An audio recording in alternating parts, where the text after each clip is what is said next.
Sanibonani, ngiyanamukela ngiyanibingelela ohlelweni lethu lezindaba i-SP Media TV1. Mawuqala ungena ohlelweni lethu bakwethu sidela ukuthi ulike uphinde usubscribe ungalenzi phela iphutha lokukhohla ukushare ilink lethu. Udabeni lethu siliphethe namhlanje ohlelweni lethu la sithi ke sithola uOlified Khetha umfana waseShepstone. Uthi ke bakwethu uKhetha ngawe lo mgqibelo esiyakuona uthi ke Hong Kong uzobe ephethe ama Olified Khetha merchandise wakhe.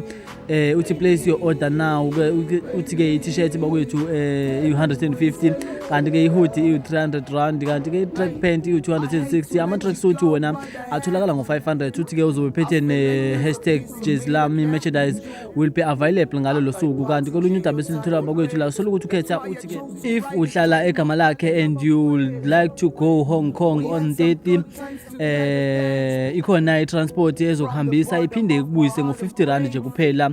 Uthi ke 25 rand ukuya 25 rand ukubuya. Uthi to book a seat call uzwe hlophe inombolo ithi 064 028 8157. Uthi ke #JezLami isiphumile. Usho njalo uKhetha ke bakwethu uthi niphume ngobuningi benu nihambe nomeseka mina njengentatheli SP Media TV1. Ngicela ukuthi ningibambe ivideo nelandelayo ngokuzayo. Baby, tell JezLami. Baby,